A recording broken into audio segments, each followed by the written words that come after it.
Hello everyone, welcome to biophilic Bhavanapuri. दोस्तों, आज हम बात करेंगे क्लास 12 के चैप्टर नंबर 15 के बारे में, that is biodiversity and conservation. आज का जो हमारा टॉपिक है वो है लॉस ऑफ बायोडाइवर्सिटी। फ्रेंड्स, हमें ये पता है कि जो बायोडाइवर्सिटी है वो बहुत ही इम्पॉर्टेंट रोल प्ले करती है हमारी लाइफ में। चाहे हमें किसी भी तरीके के जो इम्पॉर्टेंट सब्सटेंसेस हैं, मेडिसिन्स हैं, वुड है या अलग अलग तरीके के प्लांट्स और एनिमल्स हैं, इन सभी के बारे में जब हम बात करेंगे, इनकी वैरायटीज़ के बारे में बात करेंगे, तो आप देखोगे ये इकोनॉमिकली बहुत इम्पॉर्टेंट होते हैं हमारे लिए, राइट। तो इस पैराग्राफ में हम किस बारे में बात कर रहे हैं? We are talking about the loss of biodiversity. मतलब सभी जो स्पीशीज़ है, जो वैरायटी है हमारे वर्ल्ड में जो अवेलेबल है, ऐसा ऑब्जर्व किया जाता है कि ह्यूमन एक्टिविटीज़ की वजह से बहुत सारे प्लांट्स और एनिमल्स की जो वैरायटीज़ है वो एक्सटिंक्ट होती जा रही है। मतलब वो बहुत खतरे में है या वो ख़त्म होती जा रही है, ठीक है। तो ह्यूमन कहीं ना कहीं रिस्पॉन्सिबल है उनको एक्सप्लॉइट करने के लिए, उनकी जो वैरायटी है उनको डिस्टर्ब करने के लिए, राइट। तो यहाँ पर लिखा हुआ है more than 2000 species of native birds. ऐसा ऑब्जर्व किया गया है कि लगभग 2000 स्पीशीज से भी ज़्यादा बर्ड्स क्या हो चुकी हैं? एक्सटिंक्ट हो चुकी हैं, ठीक है। The IUCN red list, IUCN या फिर रेड लिस्ट की जगह रेड डाटा लिस्ट भी आपको लिखा हुआ मिलेगा। तो वो क्या है? एक ऐसी डाटा स्टोरिंग बुक है जिसमें सारे डॉक्यूमेंट्स होते हैं, सारी इंफॉर्मेशन होती है अबाउट द एक्सटिंक्ट स्पीशीज, उन स्पीशीज के बारे में जो कि एक्सटिंक्ट हो गई हैं या फिर क्रिटिकली एंडेंजर्ड स्पीशीज, ठीक है। तो जो इंटरनेशनल यूनियन है for the conservation of nature, इन्होंने क्या बताया? इन्होंने एक रेड लिस्ट निकाली थी ईयर 2004 में, जिसके हिसाब से एक्सटिंक्ट हो चुकी हैं 784 स्पीशीज। किस किस की है उसमें? इंक्लूडिंग 338, क्या है 338 किसकी स्पीशीज है? Vertebrates, 359 invertebrates and 87 species of plants in the last 500 years. तो इसका मतलब ये हुआ पिछले 500 सालों में लगभग 784 स्पीशीज एक्सटिंक्ट हो चुकी हैं। और कुछ रीसेंट एग्जाम्पल्स की जब हम बात करेंगे तो डोडो, जो कि क्या है मॉरिशस, वहाँ से एक्सटिंक्ट हो चुका है। कागा अफ्रीका से, थैलेसीन ऑस्ट्रेलिया से, स्टेलर सीकाउ रशिया से, एंड टाइगर की 3 सब स्पीशीज जो कि हैं बाली, जवान and Caspian. All these organisms have recently been extinct from different areas, जैसे कि Mauritius, Africa, Australia, Russia and कहाँ पर बात हो रही है? ये टाइगर्स के बारे में। तो अलग अलग जगह से ये सभी स्पीशीज एक्सटिंक्ट हो चुकी हैं, ठीक है। इनफैक्ट अगर अभी पिछले 20 सालों की हम बात करें, लास्ट 20 ईयर्स की अगर हम बात करेंगे, तो 27 स्पीशीज रिसेंटली क्या हो चुकी हैं? डिसअपियर हो चुके हैं, ठीक है। तो हमें इनके नाम याद रखने हैं। टाइगर की जो सब स्पीशीज है उनके नाम आप ज़रूर याद रखेंगे, ठीक है। आगे देखते हैं। तो लिखा हुआ है कि जो ये टैक्सा है, यानी कि जो ग्रुप है एम्फीबियंस के, एनिमल्स के, लिखा हुआ है these group like amphibians appear to be more vulnerable to extinction. तो जितनी भी केयरफुल ऑब्जर्वेशंस की गई है रिसेंटली, उसमें ये पता चला कि जो एम्फीबियंस की जो ये पूरी टैक्सा है, कैटेगरी है, ये सबसे ज़्यादा खतरे में है, वल्नरेबल है ना, और ये एक्सटिंक्ट भी हो सकते हैं। आगे क्या लिखा हुआ है? Adding to the grim scenario of extinction is the fact that more than 15,500 species worldwide are facing the threat of extinction. इसका मतलब ये हुआ कि लगभग 15,500 स्पीशीज ऐसी हैं पूरे वर्ल्ड में जो कि एक्सटिंक्ट होने की कगार पर है।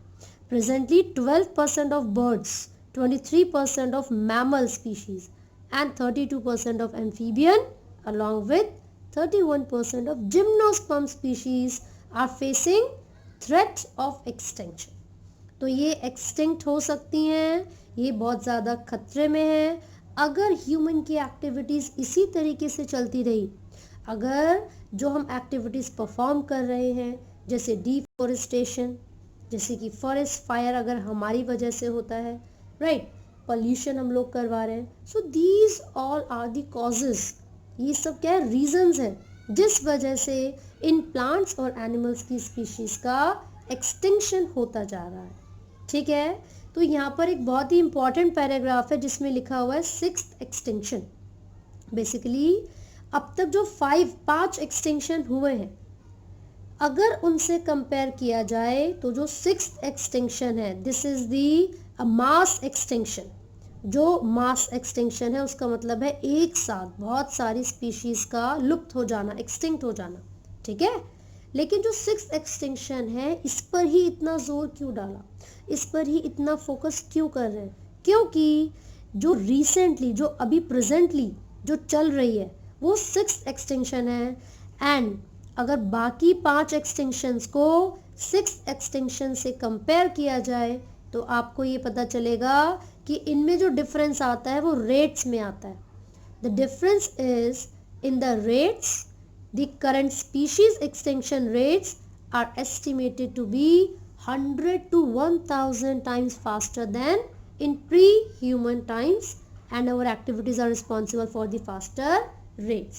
इसका मतलब ये हुआ कि ये जो सिक्स्थ एक्सटिंक्शन है ये बाकी पांचों एक्सटिंक्शन से बहुत ही ज़्यादा यानी कि फास्ट रेट पर हो रही है, और इसका जो रेट है वो 100 से 1000 गुना फास्टर है। ऐसा क्यों? क्योंकि सिक्स्थ एक्सटिंक्शन से पहले ह्यूमन नहीं थे, प्री ह्यूमन, इंसानों के आने से पहले का समय था। ठीक है, और उस समय हमारी कोई हार्मफुल एक्टिविटीज़ प्लांट्स या एनिमल्स को अफेक्ट नहीं करती थी, जो कि अब करती है। क्लियर है? आगे बढ़ेंगे हम। यहाँ पर हेडिंग में लिखा हुआ है कॉजेज ऑफ बायोडाइवर्सिटी लॉस। ठीक है, and the another name for the causes of biodiversity losses is the evil quadrants. ठीक है, लेकिन उससे पहले ये एक इम्पॉर्टेंट पैराग्राफ है जो कि हमें डिस्कस करना है। लिखा हुआ है इन जनरल, जब जनरली हम बात करते हैं, loss of biodiversity in a region में लीड टू, क्या हो सकता है अगर किसी भी एक एरिया में बायोडाइवर्सिटी का लॉस हो गया। मान लो किसी रीजन में पहले 50 स्पीशीज रहा करती थी, अब मात्र 20 स्पीशीज है। ठीक है, तो उससे क्या फर्क पड़ेगा? तो सबसे पहला जो डिफरेंस आएगा वो क्या है? Decline in plant production.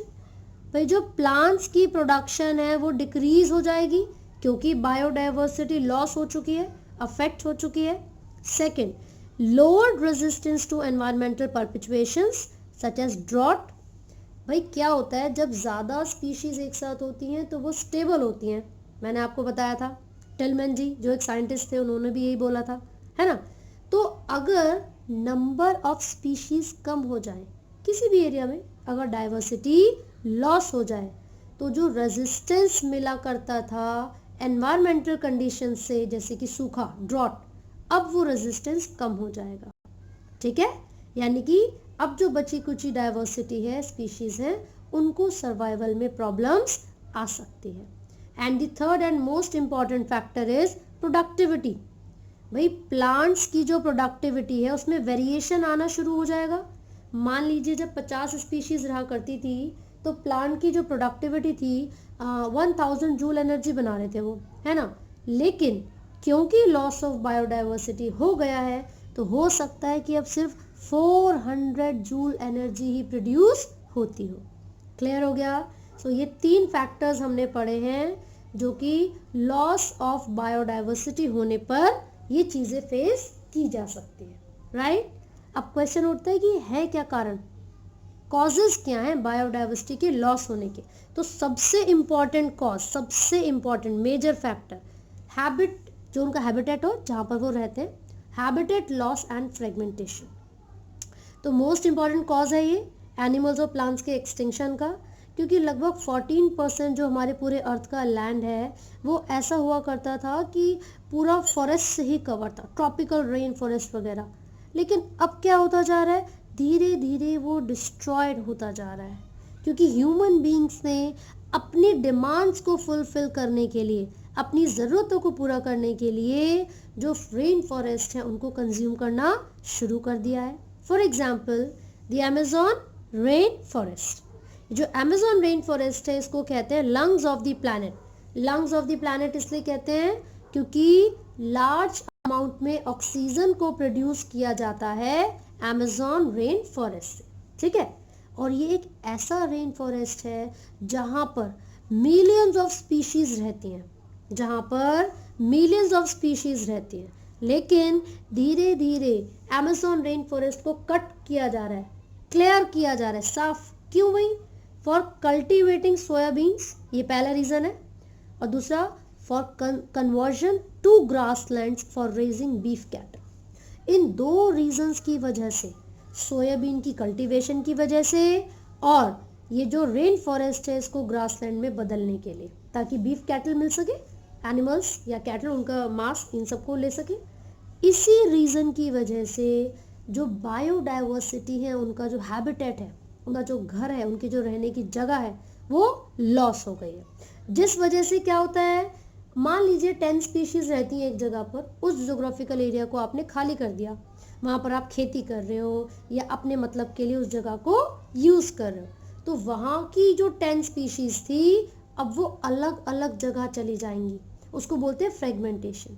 तो उनका जो घर था उसका बंटवारा हो चुका है ह्यूमन की एक्टिविटीज़ की वजह से, राइट। तो वो अलग अलग फ्रेगमेंट्स में चली जाती हैं, ठीक है, and leading to population declines. ये एक बहुत इम्पॉर्टेंट फैक्टर है जिसकी वजह से पॉपुलेशन कम हो जाती है, जो भी स्पीशीज की हम बात कर रहे हैं उनकी, ठीक है। तो पहला फैक्टर हमने पढ़ा था habitat loss and fragmentation. Now the second factor is over exploitation. तो जो ओवर एक्सप्लॉयटेशन है, मैंने एक लाइन बोली थी कि ह्यूमन की ग्रीड, जो लालच है वो बढ़ चुका है। तो here you can see when need turns to greed, जब ज़रूरतें लालच में बदल जाती हैं, है ना, तो क्या होगा, उस वजह से ओवर एक्सप्लॉयटेशन शुरू हो जाएगी। मान लीजिए हमें ज़रूरत कम थी, लेकिन हमें ये रियलाइज़ हुआ कि अगर इस चीज़ को मैं ज़्यादा से ज़्यादा इस्तेमाल करूँगा तो मुझे उससे बेनिफिट मिलेगा, तो हम उसको ओवर एक्सप्लॉयट करना शुरू कर देंगे, नेचुरल रिसोर्सेज को ओवर एक्सप्लॉयट करेंगे, राइट। तो इसी ओवर एक्सप्लॉयटेशन की वजह से बहुत सारी स्पीशीज़ हैं जो कि एक्सटिंक्ट हो चुकी हैं। फॉर एग्जाम्पल पिछले 500 ईयर्स में Steller sea cow, passengers pigeon, ये सब क्या हो चुके हैं, एक्सटिंक्ट, ह्यूमन की एक्टिविटीज़ की वजह से, right. Presently many marine fishes और population around the world are over harvested. क्यों भाई, ह्यूमन की पॉपुलेशन ही इतनी ज़्यादा है, ह्यूमन की डिमांड ही इतनी ज़्यादा है कि फिशेस की ओवर प्रोडक्शन की जा रही है, जिस वजह से उनका जो एग्जिस्टेंस है वो कैसा होता जा रहा है, एंडेंजर, ठीक है। तो दूसरा फैक्टर हमने पढ़ा था ओवर एक्सप्लॉयटेशन, जो कि सेकंड रीजन है।